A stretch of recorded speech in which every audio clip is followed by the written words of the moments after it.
to San Francisco. Reading here from ABC 7. This is actually a story that we mentioned in our headlines last week. So if it sounds familiar, that's where you might have heard it from. But now we got more details about what actually happened, and I think it's worth discussing.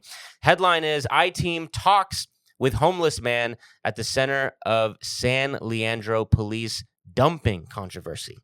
The ABC 7 Eyewitness News I-Team has tracked down a homeless man at the center of a controversy involving San Leandro police, prompting renewed calls for accountability after newly obtained body camera video showed how officers handled him despite no crime being committed. So that's a very important thing. No crime being committed. This guy is just homeless. That's what he's guilty of. And he's in San Leandro, a wealthy part of San Francisco. Quote, "It's hard to talk about. It's hard to even grasp the situation because I didn't think nothing like this would ever happen to me," Shaquille Coleman told ABC 7 Eyewitness I-Team Dan Noyes. San Leandro police handcuffed Coleman, a 33-year-old homeless man, in December 2024, pushed and pulled him into a patrol car, ripping out his braids, then drove him 7 miles into Oakland and left him there at night, according to the video obtained by the I-Team. From the day the video was obtained, I-Team reporter Dan Noyes searched for Coleman. That effort led to San Francisco's Tenderloin, where J.J. Smith, the owner of the Tenderloin Deli, saw the I-Team's report and arranged a meeting. Coleman is now living on the streets of the Tenderloin. He lost an eye in a shooting a few years ago and was in poor condition at the time of the meeting. When Coleman learned that Noyes had obtained the body camera video of the incident, he asked to see the report. After watching for only a few seconds, he became emotional and asked to stop.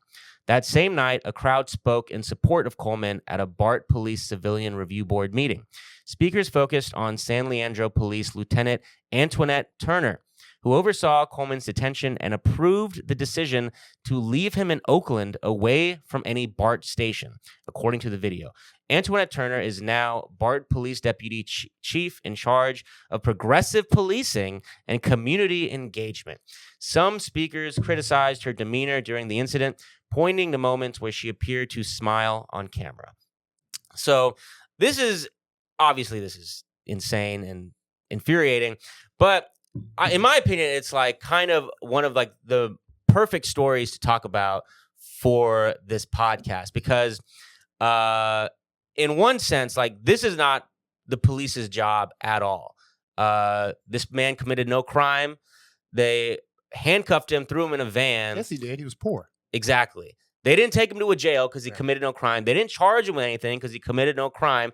They basically kidnapped him and took him to Oakland in the middle of night and just left him there. That is not anything that police are supposed to be doing. But at the same time, like you just pointed out, Ashton, it's spiritually very much what the police are there to do. Oh, yeah. They're here to... it's private property. That's what police are for. Yeah. It's fucking... They don't mention it in this article, but yeah, he was in some like, shopping center. Like, of course, there's businesses, storefronts. It's a wealthy area. Yeah. Oh, and here's a homeless guy. This is wrong. Let's get rid of him. He doesn't belong here. Yeah. Poverty it's a societal issue that gets treated like a criminal issue. And the way they fucking treat homelessness, these cops treat homelessness the same way I would treat cleaning my room. Like they clean up the streets the same way I would treat cleaning up my room. I just like push all that shit under my bed. Mm-hmm. Like, if you can't see it, streets are clean, baby. And my mom come in and beat my ass. Like, nigga, clean up the room for real. Literally. I mean, that's kind of absurd how absurd this story is because at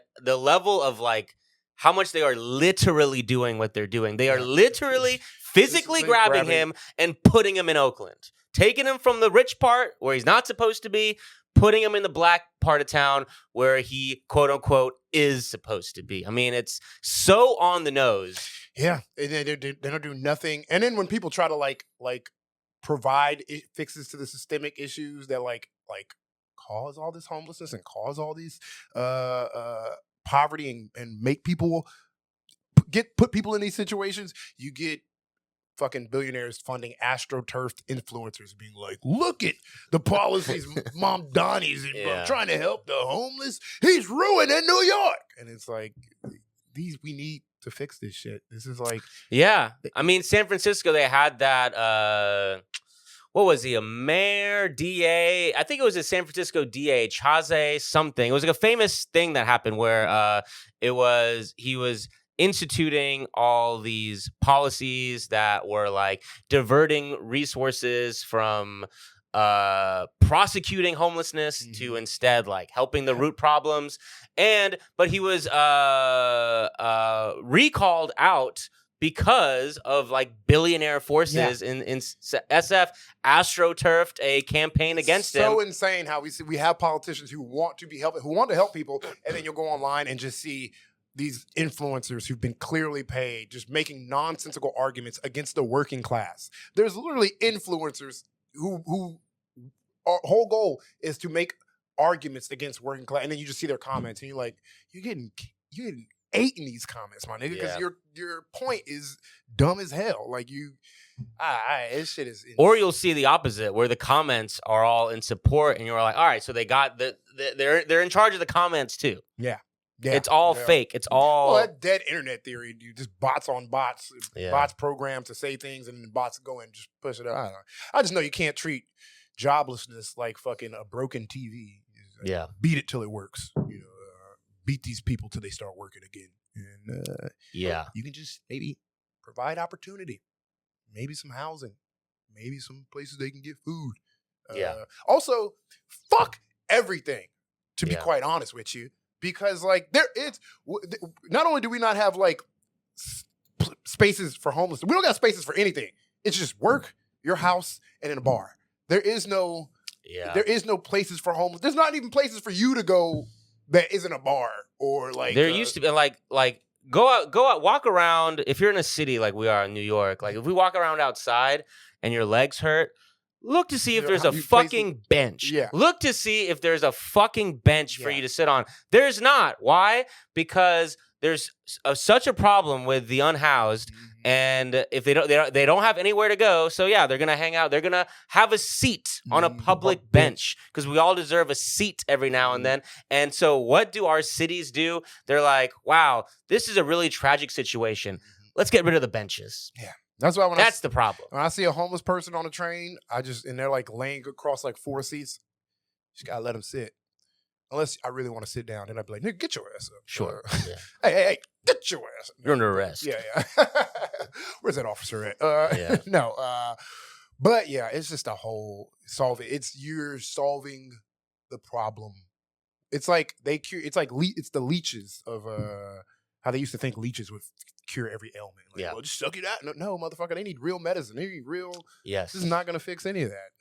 But and the other thing I want to point out is this Lieutenant Antoinette Turner, who is like hailed as she's now the BART police deputy chief. So she's a high ranking, and she's in charge of progressive policing and community engagement. Like, all this shit is obviously horseshit. They put a black woman in charge of progressive policing, community engagement. Get the libs to shut the fuck up for a second, and they will. And they will shut the fuck up. Yes, okay, exactly. But this is what it is. It's the same shit. What the fuck is progressive policing? It is, it's still getting rid of homeless people from rich neighborhoods at all costs. Would you like to be choked out by a black woman? Yeah, exactly. Not in the way you're saying, but she'll still call you an N-word, but it'll be a nicer. She can say it'll be nigga. You can snap when she says it. Yeah. It won't be hard R this time. An improvement. But shout out to fucking black whip lady cops. You guys are also the worst. I can say that.